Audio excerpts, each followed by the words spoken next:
Timnas Indonesia dipaksa harus menelan kenyataan pahit setelah kalah telak 0-4 dari Thailand pada leg pertama final Piala AFF 2020 di Stadion Nasional, Singapura, Rabu, tanggal 29 Desember tahun 2021. Kedua kubu akan bersua kembali pada leg kedua Piala AFF 2020 di Stadion Nasional, Singapura, Sabtu, tanggal 1 Januari tahun 2022. Di laga sebelumnya, Timnas Indonesia menjadi lumbung gol untuk Thailand setelah gawang Nadeo Dewangga dibobol oleh Chanatip Songkrasin pada menit kedua dan 53, Supacok Saracat 68, dan Bordin Pala 83. Kekalahan Timnas Indonesia dari Thailand ini pada dasarnya tidak begitu mengejutkan bagi para pecinta sepak bola tanah air. Hal ini juga telah disadari para pecinta sepak bola sejak jauh-jauh hari setelah Timnas Indonesia dipastikan lolos ke final dan harus menghadapi Thailand. Thailand bukan lawan yang mudah bagi tim asuhan Sintayong sebab sejak awal babak penyisihan mereka tampil luar biasa. Bahkan saat menghadapi tim hebat seperti Vietnam pada semifinal pun Thailand berhasil menang agregat 2-0. Pengamat sepak bola nasional, Tommy Welly mengatakan bahwa kekalahan yang diterima skuad Garuda itu pada dasarnya sudah ada dalam perkiraan. Hanya saja kekalahan telah 0-4 baginya tidak masuk akal karena selama ini Timnas Indonesia tampil luar biasa. Sejak babak penyisihan Timnas Indonesia sukses menang atas Kamboja 4-2, Laos 5-1, Malaysia 4-1, serta meraih hasil imbang 0-0 saat melawan Vietnam.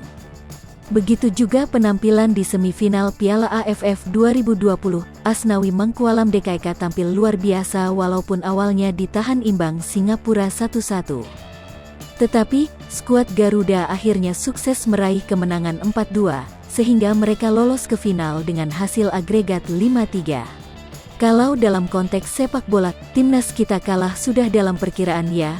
Tapi kalau 0-4 dengan permainan yang seperti itu di luar perkiraan, ujar Tommy Welly kepada Bolasport.com, Kamis, tanggal 30 Desember tahun 2021. Pengamat sepak bola, Tommy Welly atau yang biasa disapa dengan Bung Toel.tribunnews.com, maksudnya permainan yang mengesankan, mencuri perhatian dan hari penggemar sepak bola Indonesia sejak penyisihan hingga semifinal itu tidak kelihatan, ucapnya. Witan Sulaiman dan kawan-kawan sebenarnya tidak tampil buruk karena dalam laga tersebut sejumlah peluang emas sempat tercipta. Tetapi peluang-peluang bagus dari Alfeandra Dewangga dan Irfan Jaya tak ada yang berhasil dikonversikan menjadi sebuah gol. Mengejar ketertinggalan tentu saja ditunjukkan dalam pertandingan melawan Thailand itu. Namun, menurut Tommy Welly masalah utama Timnas Indonesia adalah soal kematangan dan mentalitas para pemain. Pria yang akrab disapa Bung Toel itu mengatakan bahwa bermain di panggung besar seperti final untuk pemain muda seperti Alfeandra Dewangga DKK bukan perkara mudah. Bung Toel juga menjelaskan bahwa sejak awal skuad Garuda ini memang potensial, tetapi mereka masih dalam proses menuju kematangan.